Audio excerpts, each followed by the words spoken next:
Yeah, this is Mike with Tribemania Tree Services. I'm here at a job on up in the Summitt subdivision, and this is an area back here that we worked on all of these trees back here 2 years ago. We did our we did our natural habitat cut, and here it is, the 18th of March, and look how well all these trees are coming in. They're budding and really doing well. So we did this whole area back here. We did the natural habitat, a lot of thinning out, creating balance between the different species, and then we also did the root inoculation. So that was 2 years ago, and I'm going to go over this.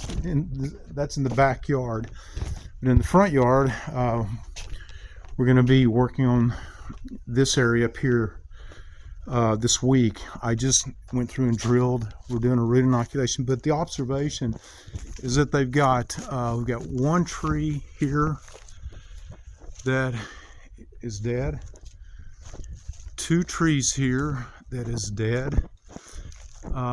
Look at this one here, very little leaf and budding up high. Up there, very little budding. And I'm going to go on down through here. We got another big tree here, very little budding up there. This tree here is dead.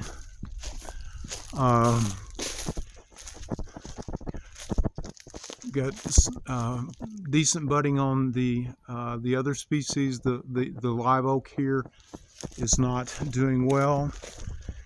Go back through here. We got another live oak that is not budding as well as it should be. Same thing here. All the way over to here, we've got another whole tree that is dead. So there's probably 3 or 4 trees in this large area up here in the front yard that the trees have actually died, and that's because nothing has been done on these trees. And once they saw the results of what happened to the trees in the backyard, you know, she called me and said, we've got to do something with the front yard. So there's at least 4 trees through here that are dead from the drought, from stress, from dehydration.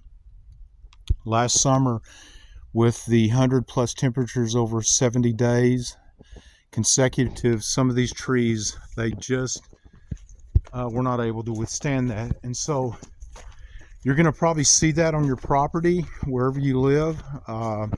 If you haven't taken care of your trees, you're probably going to see that some of your trees are dying. What complicates this is that this is also the time that if there's oak wilt spread in an area, these same symptoms would be showing up. The trees would be dying. And so that is something that has to be, you know, working with the observation of drought and dehydration. Is this oak wilt? You know, could this be oak wilt? And I haven't ruled that out, but the main reason why I'm inclined toward this not being oak wilt and it just being dehydration and stress is because the trees are spread out. If it was oak wilt, we would see more of a pattern. We'd see 1, 2, you know, trees right there together. But there's one dead one way over there. Here's one way up here. The other one is way over there. So that in itself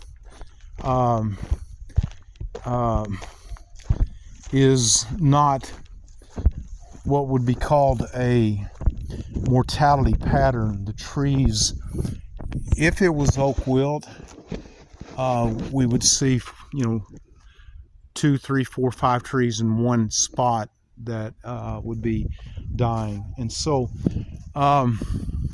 this is Mike with Tribemania Tree Services. If you got trees that are not doing well, they're even if some are dying, but if they're not budding and producing, you know, good leaf population, it's probably because they need a shape and balance, or they need a natural habitat cut, along with a root inoculation. You can go to our website, tribaniatreeservices.com. Under the services link, you can look up our different services.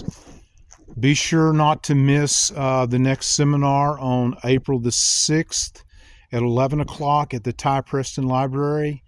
Everybody that attends that meeting will get the first step of our 4-step program at no charge. Your property will be mapped in and it'll become a part of our grid. And I explain at that meeting what that means, and you don't want to miss out on that. So again, if you have anything that you want me to come look at, give me a call, 361-389-6894.